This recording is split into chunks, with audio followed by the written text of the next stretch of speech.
What is happening, Elevation Nation? Man, this is gonna be a good podcast conversation right here. We're throwing it back to the College Park days, but you know what? It's been a minute. JB, the founder of High Frequency Coffee, joins Elevation Nation. Man, JB, you've been up to a lot of cool stuff lately. What's going on? It's been coffee day in, day out.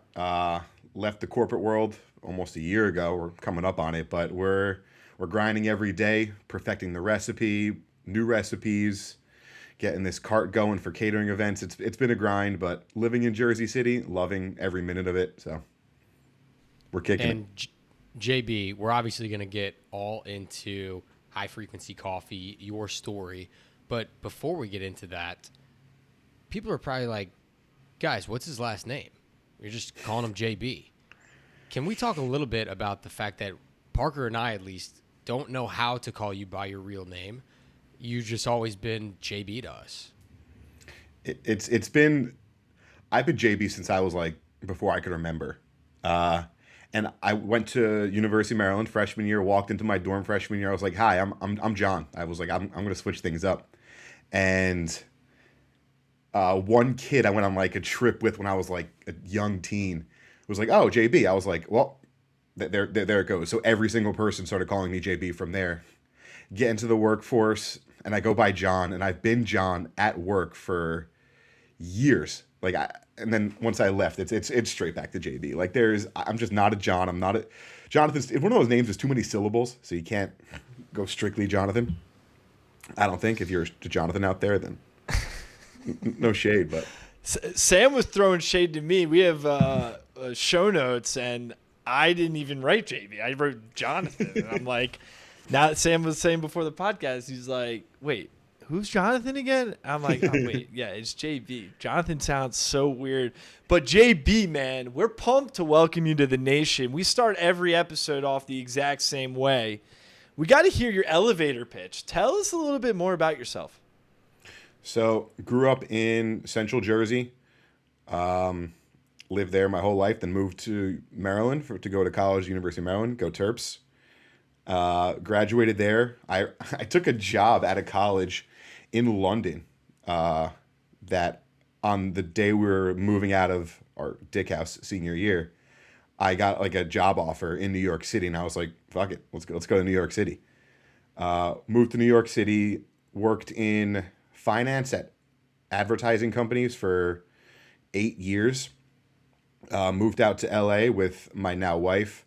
Lived in Santa Monica for a year, Venice for a year. Awesome times. Great place to live for 2 years and not much longer.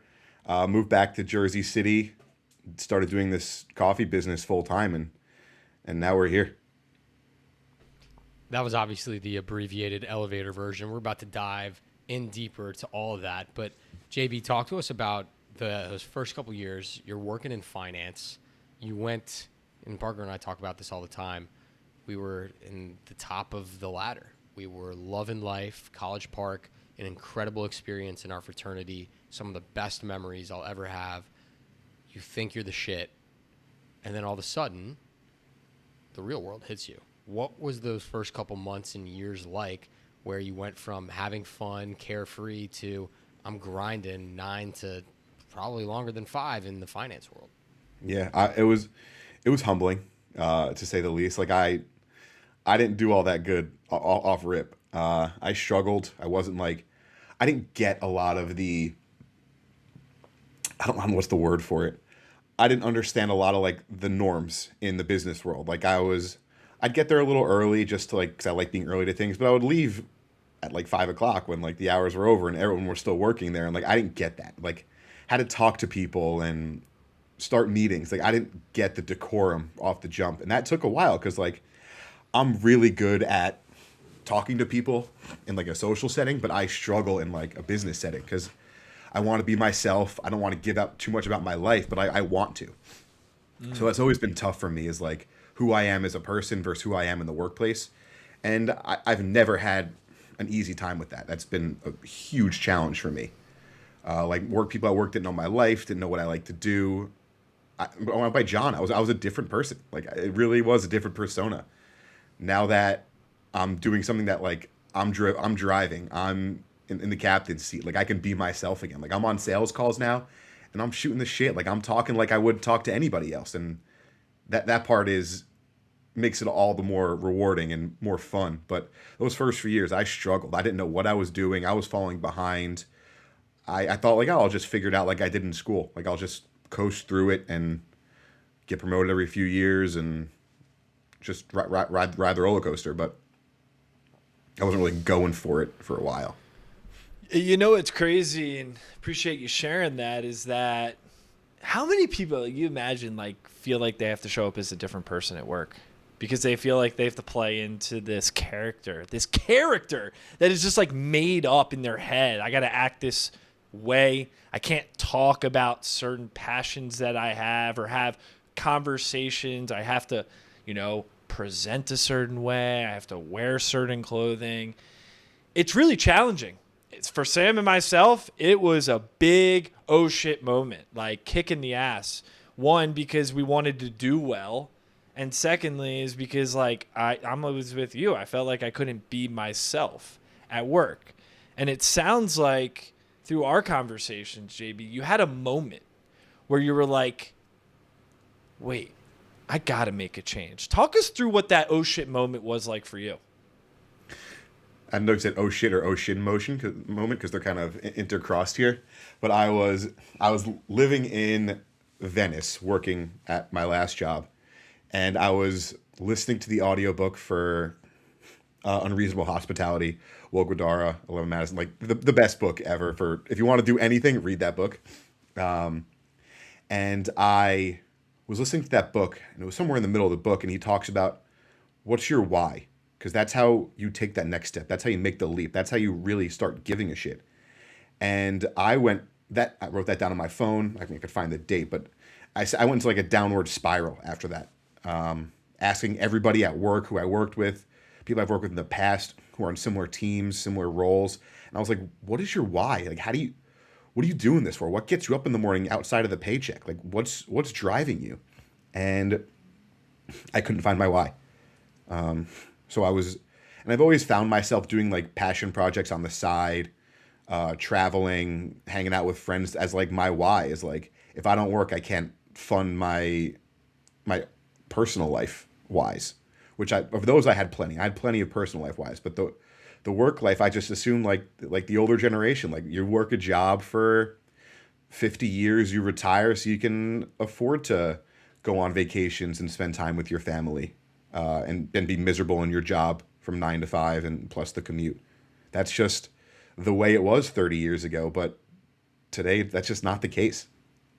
So that was my turning moment. It was like, I don't know if I can keep doing this. I need to find something where a why exists. And whenever I do an event or someone drinks my coffee for the first time, like the smile on their face, the joy I see, that is such a beautiful why. It fires me up just thinking about it, talking about it. It really is the best feeling in the world. And I'm so grateful and lucky I get to like see it and have it on a frequent basis. Finding your why, I think, is one of the hardest things to do as a young person. Especially young men, I think we jump into the why being money and providing for our families as, well, that has to be the why. That has to be number one above everything. And to be very transparent, I don't know if I have my why yet, JB. Parker and we've built this thing 5+ years. We're speaking to thousands and thousands of people this summer. I still don't actually know why I do it. I think deep down, it's because I don't want to be normal. I'm trying to find something to make me different, to make me feel special. But I don't know yet. And I think I'm okay not knowing my why yet. I'm okay, like, still exploring because I'm still building. Because I think the why changes. I mean, one small why for me, and I know Parker feels the same way, is we get to share the stories of people that probably aren't sharing their stories. Like, having you on the podcast is such a fun why for us because you're a buddy and we get to share the incredible things that you've been doing. And so that's certainly a why for me. But I want to talk, JB, about you had that oh shit moment. Was it from that moment forward, after you read that book on Reasonable Hospitality, that you then started writing blogs and filming cooking videos? Or were you already kind of doing that and you realized, I want to really go all in on this that's bringing me joy? Yeah, that started right after college. I started doing the blogging, and I had a blast with that. Like I had so much fun with it, posting one blog a week, and kept through it. I mean, I'll post one blog a year on there still, just to sharpen the old knife. If that an idiom people use? No. It's the There's a pencil proper if it's one. a blog, right? Yeah. Yeah. So I was doing that for a while, and that led to me taking a creative writing class in New York. It took me to working on writing exercises. So I tried. Like I was applying to copywriting jobs and script writing jobs. I was like, maybe this is my path. Maybe this is my why. Nothing ever came of it. I stayed with my job. And then during COVID, I had a friend in college, acquaintance, reach out and was like, "Do you have any ideas for video content?" I work for a company that is like a TikTok competitor called Rizzle. And he was like, "Do you have any ideas?" And I was like, I have one idea of like cooking with leftovers. So I filmed a pilot episode, got paid like per season to do like 10 episodes a season. And I had like a blast with it. Got to sharpen like my video editing skills, creative skills. So like that, to those days, like like the app shut down. So those failures kind of fed what I'm doing now at this point. Like I'm doing video content again. I'm blogging again. Like those skills came back around, even though at the time they were abject failures, failures at the time. Were you referring to like? Were you going to the blogging and the video creation as like an outlet or a distraction, hoping to find your why because work wasn't going the way you thought it was? Yeah, 100%. Like that was, I knew I was creative, but I had no outlet. I wasn't like an artistic person, so I needed an outlet.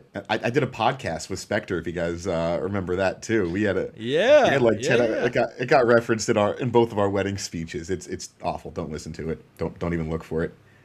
But that's why I have this microphone. One quick story about that. We would drink during the podcast just to get it going, and there was one day, and I would do the editing. There was one day we filmed on like a Monday night. We got blasted. We woke up hungover, went to work, I listened to it back on the way to work. And I texted him like at 9 a.m. I was like, "Dude, we cannot post this. We have to stop." And it was just so inappropriate. We were slurring our words. It was disgrace. I was like, the tapes are somewhere. I'm scared to find them, but I told them that next morning, I was like, "Dude, we have to stop." But yeah, it was an escape. It was always just a way to get my creative side out because it wasn't happening in my workplace. You realize you just set us up. This is going to be the perfect clip. You're going to need to find that video of you slurring your Nope. words. I know. We're gonna have have to to find it. Nope. And we're It's got to gonna be chop it out. up. It's got to be out there. We'll find it. We'll find it. I think one thing I want to note is, first of all, you guys started it right around the same time we started Elevation Nation, I believe. I think you guys did it first, or we did it. I don't know. Competitors, baby. Yeah. And I was like, in my head, to be honest with you, you guys provided me a little fuel. I was like, we're totally going to outlast them. That was like literally a thing. And we have now, I mean, this is going to be like episode 490. So we've kept at it, which is crazy. I don't know what have we're not happened done. if you guys might have lost your jobs like 3 or 4 or 5 years ago if you kept to the slurring of the words. But to the second point I wanted to make is, JB, like, going to college with you and spend so much time with you then, and, you know, seeing you through the years, it's like, it makes so much sense to me that you're now in this position. Like, if I went back and I was like, if there's one person I could look at, or if I just looked at you and be like, where's he going to go? I just say no corporate. You are someone who is going to make a cool coffee product. You're someone who's going to bring good energy and good vibes to people. You're going to be yourself, because that's where you bring most value to the world, is your humor and your creativity and your fun and your playfulness. And so it's really cool that you're not only doing a coffee company, but it's all around high frequency and creating great vibes. Talk to us more about what that means to you. Yeah, I appreciate those kind words, because I always felt like an imposter in the workplace. I always felt like an imposter wearing like a button down and slacks. Like I'm a t-shirt and hoodie kind of guy. So you want to talk about like the high frequency part of it, or just like? Yeah, what tell was the us question? more about, less about the coffee, but the idea of high frequency and why you decided that to be, I guess, the ethos around the brand. Yeah, so I was going through troubles like everyone has, and an advisor of mine told me that focus on frequency levels because they will resonate throughout your day. So the example he gave me was when you go to a restaurant and the kitchen staff's in a good mood, your waiter's in a good mood, there's some vibey music playing, you're gonna enjoy the meal more, the food's gonna taste better, and you're gonna feel better afterwards as well. I just ate a banana, so it's regurgitating up right now. But the food's gonna feel better, food's gonna taste better, you're gonna feel better, and you're gonna walk home and be like, wow, I feel great. But if you go to a friend's house and they're kind of bickering and they're cooking for you and the vibes are a little off, the food's not going to taste as good, and you're going to walk out of there and be like, I kind of feel like shit, like my stomach hurts a little bit. So that's kind of the stuff that has like this high frequency level resonate. So first thing in the morning, don't doom scroll. Go get some nature. Go get some sunlight. That's going to stick with you the entire day, and you're going to be sitting on your couch in the evening and feel like, oh, that morning walk really carried me through the day. So it's all about subscribing to that lifestyle of positivity, good energy, because that sticks with you. And if you surround yourself with negativity and you're negative to yourself, like that's going to hold, and you're going to feel the downfall of that. I mean, we're going down this rabbit hole for sure. Oh yeah, Parker and I we love energy. We certainly subscribe to that same concept, JB, that the energy that we feel around us truly does impact your heart, your soul, and your mind, right? And so we've read a handful of books. One of my favorites, more on the health side of energy and science side, called Good Energy, about actually the food, the chemicals, the materials around us and how that impacts our bodies. But I've read many Joe Dispenza books, if you've heard of him. Mm-hmm. A lot of these other books that get a little bit more woo-woo, but I don't even think they're woo-woo anymore. I feel like they're scientifically proven that you get to change the energy around you. Just because we can't see those vibrations with our naked eye doesn't mean that they're not impacting how we feel and who we are. And so I think as you have created your company around this higher frequency, it makes sense to me that people are greeted with a big JB smile when they're grabbing a coffee from you and you're striking up a conversation with them and you're talking, you're laughing, you're joking, because yes, you're serving incredible coffee that we're going to get into at the end of the day, but you're also serving a higher vibration, bringing people up to the level that I think you want to operate at and probably weren't able to for so many years. And so not only are you serving other people, you're able to serve yourself with that. Yeah, absolutely. And like I always try to surround myself with people who like give a shit about something, because you could tell when they give a shit, there's positive energy coming from it. Like I love talking to people who care about something. I don't care what it is. It could be about farming or anything, hula hooping. I don't care. Like I just want to hear someone who gives a shit about something, and I love the energy that people feed off with that. That's such a cool point. Like, if you're sitting at a bar, you're hanging out with someone. We're sick and tired of the normal. How's it going? How's the weather? Let's talk about that football game. No, let's talk about something that's cool and interesting to you. And like, I might not be interested in it beforehand, but if you bring like positivity and passion, you're going to draw me in. You could talk about almost anything, I feel like. It reminds me of one of the best piece of advice I've ever received, which I tossed around the idea of putting this as my mental motto. But the best piece of work advice I've ever received was become deadly at a cocktail party. Be able to walk into a cocktail party, pick a subject with anyone, and be able to talk about it. In the same way, if you go into someone's office, you find a book on the shelf, you find a picture on a wall, and you immediately have that to talk about. So you don't need to go deep into everything, but you need to like dive in generally on any topic the person you're talking to wants to talk about, to make them feel comfortable and to have a better conversation too. So JB, I got another question. We're talking mindset here. You're building a business now, right? The good thing about corporate is you got a paycheck coming in every couple weeks. You know what you have to do most of the time. You work your 9 to 5, maybe a little bit more, maybe a little bit less. You get the money, and you can spend your weekends how you want.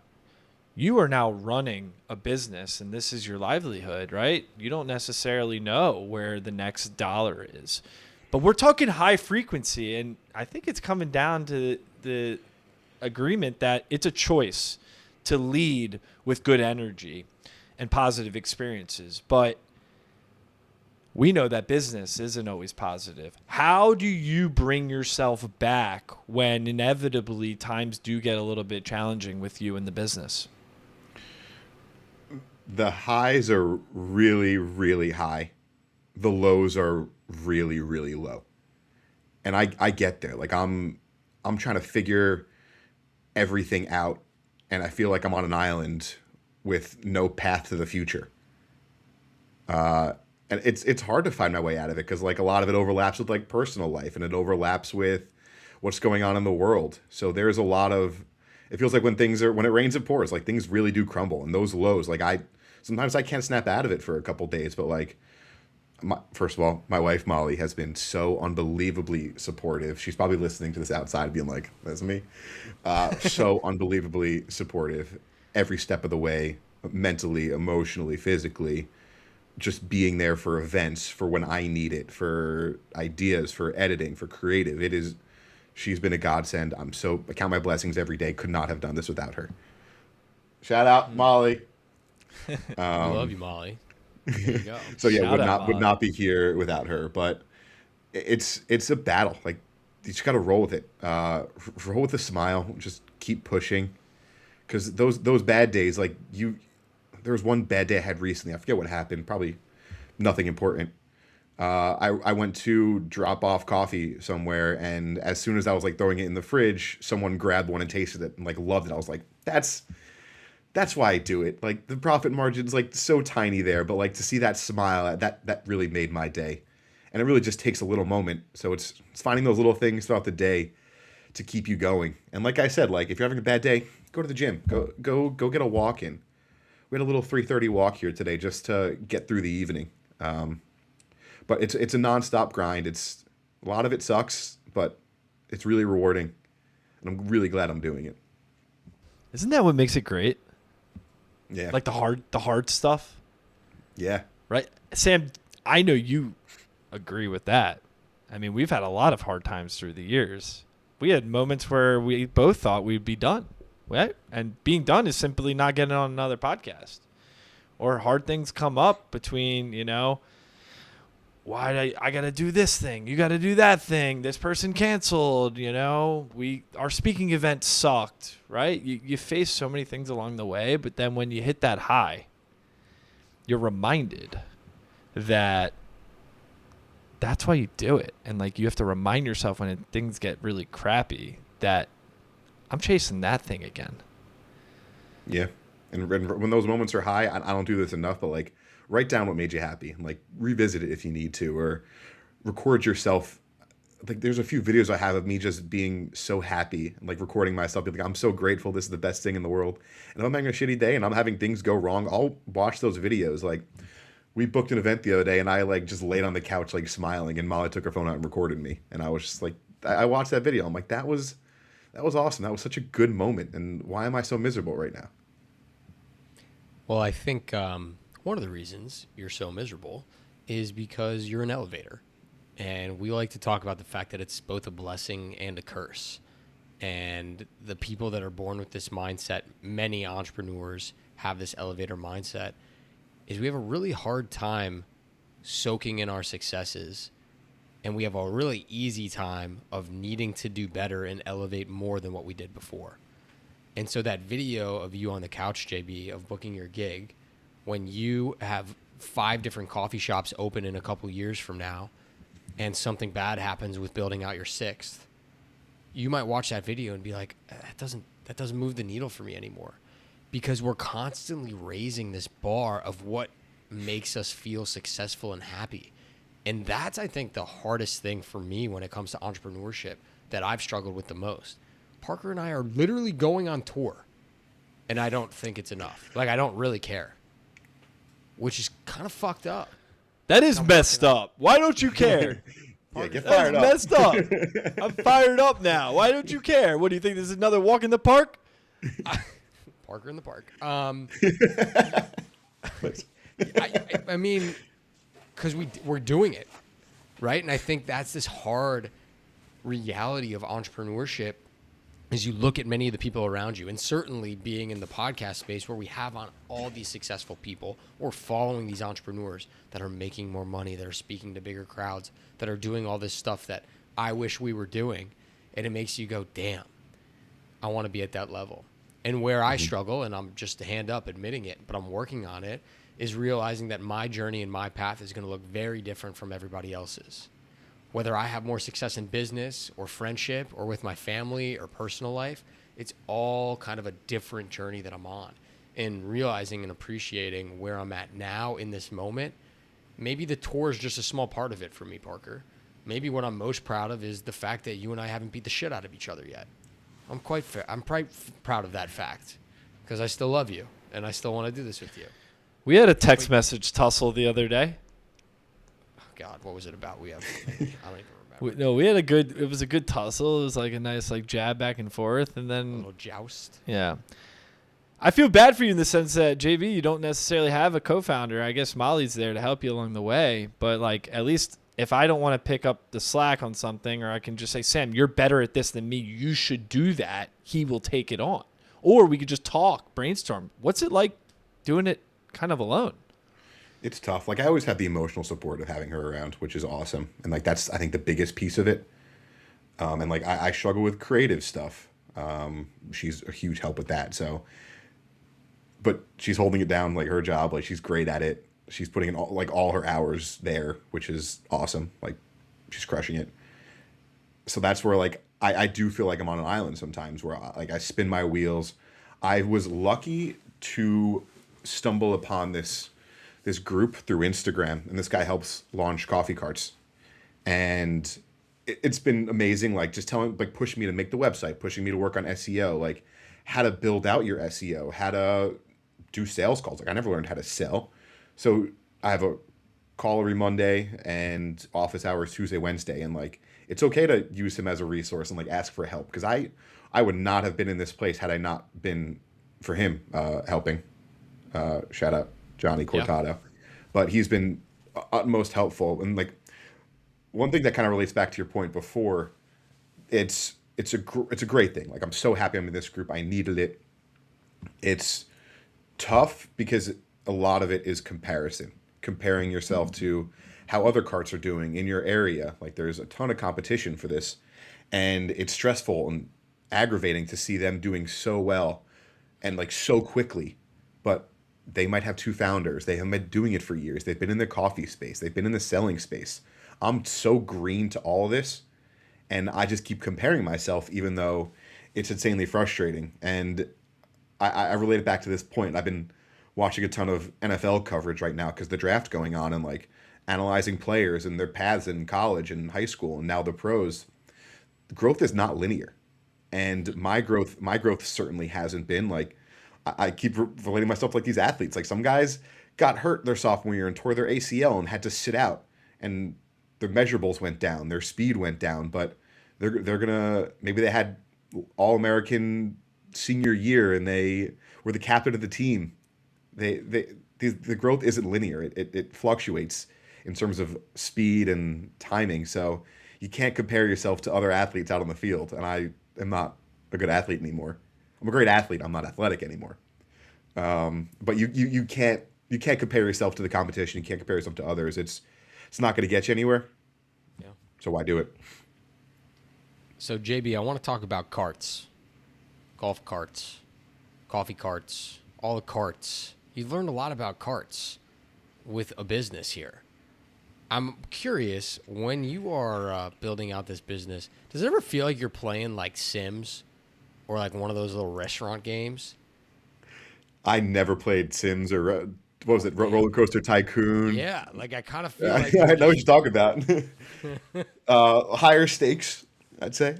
Yeah, fair enough. Fair But yeah, enough. it feels like I have to do everything surrounding it though. It's like I didn't know I'd have to learn how to put a kegerator together and set up proper nitrogen and like I didn't know that would ever be part of my job description. Like the fact that I blogging is part of my job description and making Excel sheets, like that's comfortable. That's cool with me.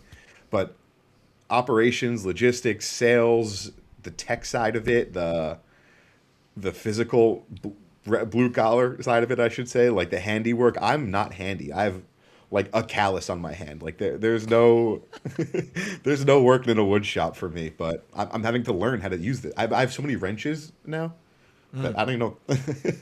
I never owned a wrench. You're carrying it down for all. I mean, Parker and I, we record on a podcast. We're not handy either.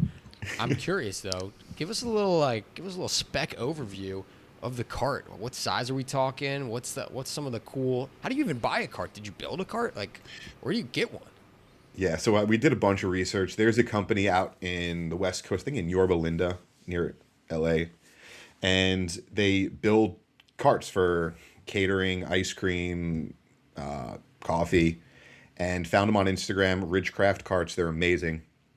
Work with them super closely to build a cart to our specs. 5 feet long, slatted wood, like a black painted on the outside with like a dark wood on top with a 2-tap coffee tower in it. We could put matcha in one, decaf in one, coffee in the other. We fully break it down, throw it in our car. It looks so elite. Like I'm obsessed with it. We have it in our living room right now just because we move it all around. And it looks like a centerpiece. Like it looks awesome. So it's heavy, it's big, but it breaks down fully and it makes my life easier. So my goal is, I think this cold brew we have, we'll get to it, I'm sure, but it is so good. I just got to get it in more mouths, and like this cart is the way to get it in as many mouths as possible. I love it. I walk through Central Park a lot, as you both know, and there's always, in the very popular areas, I always think of like the battle of, you have the mango lady, you have the person selling the pretzels, you got the person selling the hot dogs, and they're trying to battle for who can sell and who can create, to your point, an experience. Probably going to be more likely to go to the mango lady because I like the mango lady, and mango's better than that pretzel that's probably been sitting there for 3 days.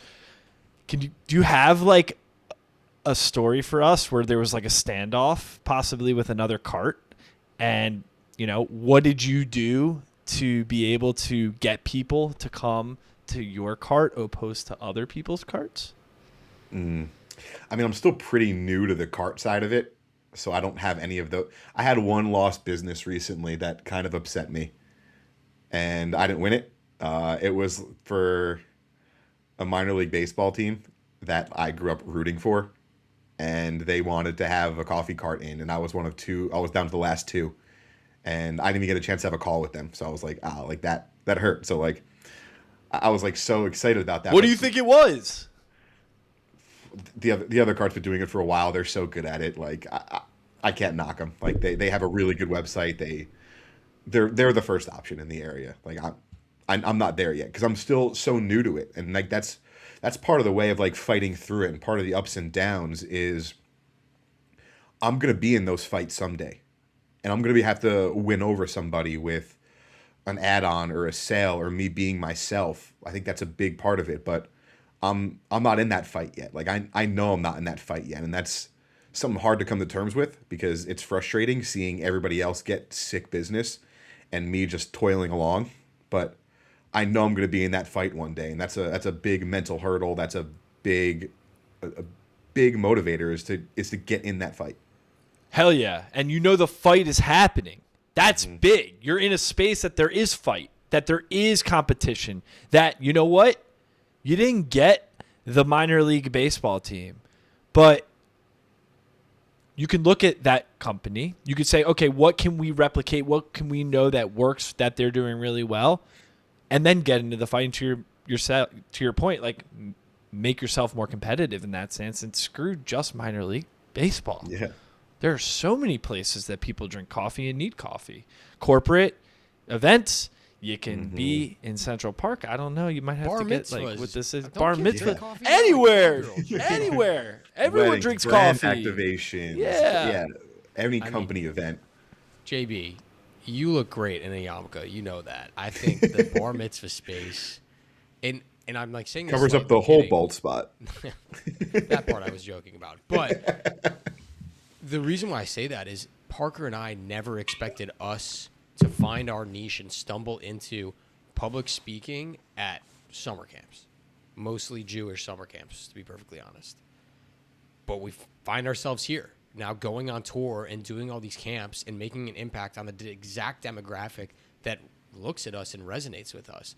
And so I bring it back to what I was kind of joking with you is like, you may stumble upon a niche that you didn't even realize you had, but it fits with you, it fits with your vibe, it fits with your brand, and you just freaking crush it. And that's how you then can level up to get to the other playing fields that you want to do. I mean, Parker and I joke, like, are we literally going to keep speaking at camps? Is that all we're doing? And like, maybe. I love camp. Camp's fun. But maybe not. Like, maybe this will lead to another thing, and maybe we'll find a new niche, or maybe we'll stay in camp for a while. But I think as you kind of go on your path, and you mentioned this earlier, right? You could have had a totally different life. You could have had a totally different wife if you went to London, but you ended up getting a job in New York City, right? And we all have these paths, and we follow that high frequency that attracts our heart and our soul, and it leads us to where the universe wants us to go. And so I have no doubt in my mind, JB, that the path that you are on is the right one for you, that you will, what will feel like a stumble will actually be the universe pointing you in the right direction to bring your positivity, your high frequency, and your damn good coffee to more people. And speaking of that damn good coffee, let's talk a little coffee here. Let's talk some beans. Let's talk some bean water. Yeah? Hell yeah. All right, talk to us about the product, about how you stumbled upon, you were doing cooking before, why coffee is what you ended up specializing in, and what makes your products different than everybody else. Yeah, like I always liked coffee. I never loved coffee. I was by no means a coffee snob. I had the typical like Starbucks, hot in the winter, cold, make that switch over in spring to cold in the summer. And I was more into food. I cared so much about food, eating at restaurants, reviewing food, making it. So I started making coffee, making cold brew during COVID, just because didn't want to go out to coffee shops, and I was tired of paying $6 per cup in New York City. So I started making my own, started doing it in LA and passing it out to my friends, family, softball team, and they all loved it. And I was like, wow, people are really, like visitors would come to town and like, this is like really good. So I started messing around with the types of beans, the origins of them, the washing process, and then I added other ingredients. I use some chicory, some other cinnamons, some other weird flavors you wouldn't think of, just to see if it would play. A lot of them didn't work, but my notebook here is just chock full of like mad recipes, and like we put some pictures in there too from some Polaroids, which I think is fun to look back on. But it's a lot of testing, a lot of different processes, durations of times, temperatures, and moved back to Jersey City. And a friend of mine shout out Lonnie Geller, was doing an apprenticeship at the local butcher shop in town. Do great sandwiches, Dark Pine, shout out them too. And I brought coffee for my friend Lonnie and some extra for the people working there. And he was like, come pitch it. I was like, what do you mean come pitch it? I was like, I don't know how to pitch. I work in finance, like internal finance. So I go back, I tell him about the coffee, the origin, and I said like, oh, it's full bodied. It drinks more like a Cabernet. It's smooth. It's got a velvety mouthfeel. It just tastes so much better than everything else in the market. And I think it resonated because it's good quality ingredients. It's made with that good positive energy, but it's super high quality. It tastes like nothing else out there. It is so different. It just tastes so much better. And you feel so much better after. There's some other ingredients that have some extra health benefits I can get into another time because it's really geeking out. But it just tastes so much better than anything else on the market and so much more different than anything else. Hearing you talk through that makes me just feel even more positive that you're in the right place, doing the right thing, spending your time doing what is your why. And I tinker with this a lot too. The idea that like there's a difference between being cocky and being confident and just like caring so much about something. Like this is something I've always thought about, is like, am I being cocky saying that I'm good on a stage? Am I being cocky saying we've done 490 podcasts? Am I being cocky saying that we are good at helping people open up and think about their life a little bit differently? Or is it just something that I feel like I'm good at and owning it and I'm confident in that ability? And I think through all the conversations we've had, especially with entrepreneurs through the years, it is certainly not cockiness or arrogance. It's belief. Because if you don't believe in it, nobody will. And I just commend you so much in how you're showing your passion, obviously through only a 40-minute conversation here, but it's just really cool. I want to buy coffee from you simply from your passion. I could care less about the taste up to this point because I haven't tasted it yet.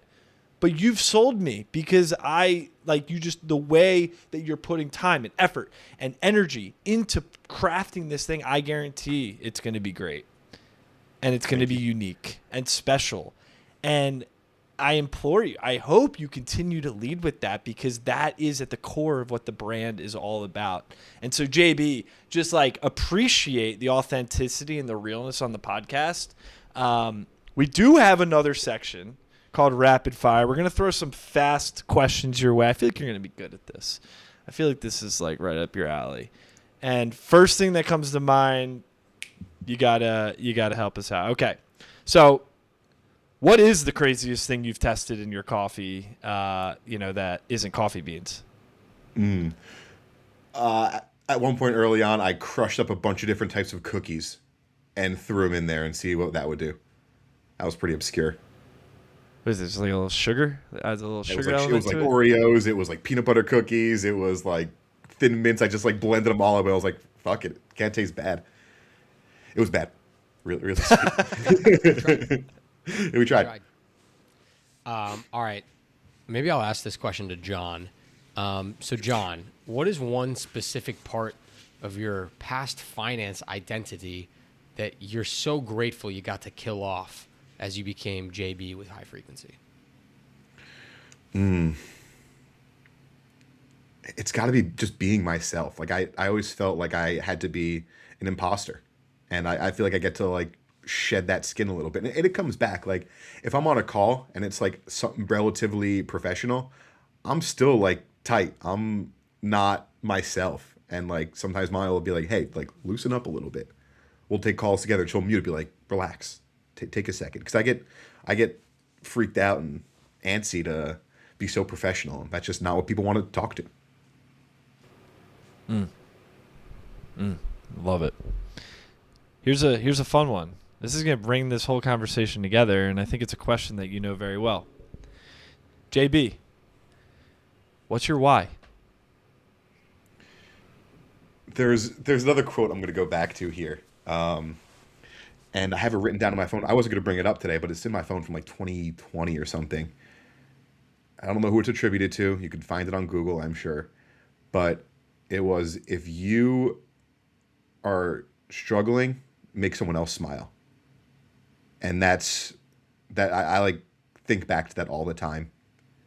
It's tough. Times get tough, but the best way to cheer yourself up is really to get someone else to smile. So when I get someone to laugh on a sales call, or I get someone to taste the coffee for the first time and be like, "Oh, that was really good. That's delicious." Like seeing them smile is kind of what keeps me going.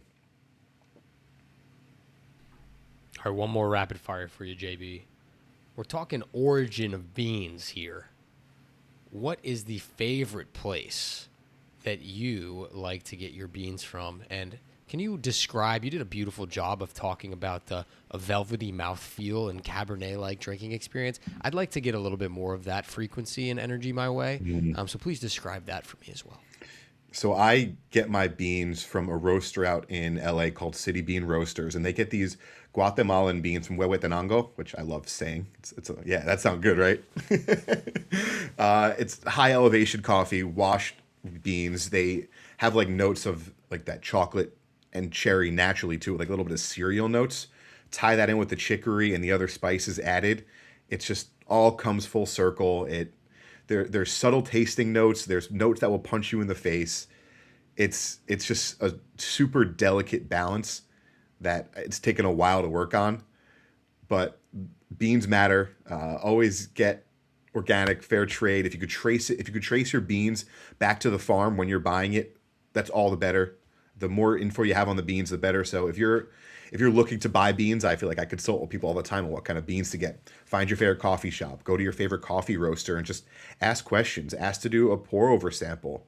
Ask them to pull an espresso shot of your favorite bean so you can replicate it and know those flavor balances at home. So talk to people. Like, that's what they're there for. They're experts. They're super knowledgeable. That's if you don't have a favorite coffee place or favorite coffee bean or favorite roastery, ask someone, ask a friend. JB, we found out that you have some rapid fire questions for us. Yeah, I love a good. I prepped. You prepped. All right, let's hear what you got. All right. So a few years ago, they tested out the presidential text service where you could text every single person in the country who has a phone. What would you guys send on that text if you had one text to send out to the entire population? Sam's gonna be like so serious, like. No, mine was going to be touch some grass. Touch some grass. Ah, that's good. Yeah, people don't touch enough grass. Go get some nature. Go get Yeah, go for a walk. Honestly, no. I read a statistic. It was like about half people don't go for at least 15 minutes of walk every day. 50% of people do not go for at least a 15-minute walk every single day. That blew my freaking mind. And then it went into this whole story about how in Japan it's so ingrained in their culture. And a lot of people don't go on walks, particularly in the United States, because they don't have the access to places to walk. In Japan, their culture, their society is built around parks and the idea that people walk. And you know what? It works because people are happier and they live longer there. And so, yeah, I'm with you, Sam. Go for a walk. Did you ever watch that Blue Zone show on Netflix? Yeah. 100%. Along those lines. Hey, no. Walk. Go walk. Touch some grass. Eat some grass. Do whatever you got to do. Get back to nature, man. Can you imagine if you got everyone in the whole world got a text message that said, eat some grass, dude? Hospitals been having issues. We'd have some problems, man. Yeah, Sam, we're not giving you access. All right, fine. What else you got for us, JB? What's one thing that in general you think deserves more recognition? Love that one. I was going to say, I think people are trying their best almost always. And I think a lot of times we think people aren't, or they're trying to spite us, or they're being lazy, or they did this or that. I think for the most part, people are trying. People are tired. People are sad. People are stressed. They don't have the right coping mechanisms. And certainly not an excuse, but I think people are trying. People want to be a good person. You don't want to be a shitty person. And so trying to just empathize with people and give them the tools and resources to come back to what made them human and what made us all love and connect and be happy in the first place, I think is something that is not recognized enough. So some high frequency for you. Yeah, that's a great one. All right, I got two more. What's your favorite part of your morning routine? Go ahead. Parker's the new morning routine guy. I was gonna say Sam's got like 70 things in his routine. I was like, my favorite part in my routine is without a doubt sipping that first sip of coffee. Like, it is the best. It's because I had just gone through. I go to the gym. I wake up early. I do my sauna, my meditation. That's all great. But there's something that I always come back to, and it's the appreciation for that same thing that I have every day. Think about that. I still appreciate the thing that I have every day, and that's first sip of coffee. And it's just always very satisfying to me. It's a ritual, not a routine. Something that's sacred. That's a good point. That's a really good point right there. Well, JB, I'm so glad you asked about truly probably my favorite part of my day and life, which is maybe something that I need to talk about with someone. I love morning routines. Wake up, go to the boxing gym, get an hour workout in, spar, box, do my thing, come back, shower, take all my pills, cold shower. I write on I have a whiteboard in my bathroom, my word of the day from yesterday. If I did something to validate my life, validate my body, validate my soul, do a little check mark. But that's not answering your question. My favorite part of the day, give you a little sneak peek. I have a little altar over here that I have a meditation cushion on and a little salt lamp, and I light some Palo Santo, or I put on some eucalyptus oil on my little diffuser, and I meditate for 10 minutes. That's and awesome. It's so peaceful. And I love starting my day like that. It's a beautiful way to start the day. The best American rock band of our generation. Easy. Actually, of our generation, American rock, I'd say like since like 2000, 2005, since then. I have my answer. Greta That like Van came Fleet. up. I love Greta Van Fleet. Like, that dude's got pipes that, like, I don't even know how you sing that loud. Like, he doesn't even need a microphone. He's a mega horn. I love Greta Van Fleet. I wouldn't say they're on the same level as Foo Fighters. Is that our generation? Yes, that's from 2000. Yeah. I mean, they have a lot of early... Yeah. You No, were but, like, 5. they've... You were 5. Foo Fighters is, like... I see what you're saying. A lot of their music came out in the late 90s, early 2000s, but, like, I feel like I grew up with them in a sense. All right. I'll give it to you. Fine. Dude, I can never not, like, if a Foo Fighters song comes on, I'm jamming every time. I'm singing. And, like, when I go to their concerts, I'm bawling my eyes out because it's just like, this dude is awesome. What about you, JV? What do you think? Green Day. All American Rejects. The Killers. Killers. I feel like that's kind of like my 3. It's one of my favorite bar questions. Like, I'll just, if the conversation's dull, I'll just ask this one because everyone's got preferences. And if But- they don't have a take, I don't want to be friends with you. Because if you don't Yeah. like rock music, classic rock, modern rock, whatever, and you just listen to pop, if you come back and say like Justin Bieber, who I love, by the way, but you got to diversify your music taste. Gotta go to Bruce concerts. This is where I get controversial. JB. And this is yeah, I was at Bruce last week actually. That's why he said that. He's a I loyal know. listener. Yeah, or he knew that he got shit on by the local newspaper.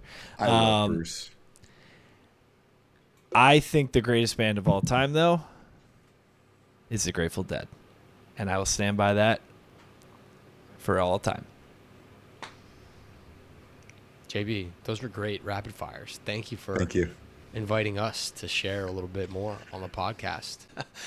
All right, JB. It's been fun, 45 minutes into this thing, but we got one more question for you. We ask every single person who joins Elevation Nation one question, whether it's on the podcast or when we elevate with you in a room. We want to know, what is your mental motto, the phrase, the quote, the slogan that you lead your life by? I thought about going something business related here, but I was like, there's one quote, a loose quote I give at every toast, every speech. I repeat to myself like a personal mantra. And I think Meadow from Sopranos said something like it in the Sopranos, and she said something along the lines of, you can't max out on doing what you love with who you love. Surround yourself with good people. Do what you love. Chase those dreams. You can't get enough of that in life, and you can't run out of it. Just keep chasing that high of doing what you love with who you love. And we certainly chase that high frequency today. JB, so long overdue. And I'm so grateful that we've reconnected. You were always such a ray of sunshine and positivity in my life, and very influenced time in my life in college. And so thank you for spreading your high frequency to me, to Parker, now to Elevation Nation, and everyone who is able to try high frequency coffee. We are so honored to welcome you into Elevation Nation. Keep doing what you do. Thank you, fellas. I really appreciate you having me on. This was awesome. Great connecting to you guys.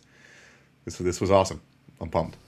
I guess we one-upped your podcast with Spectre. But yeah,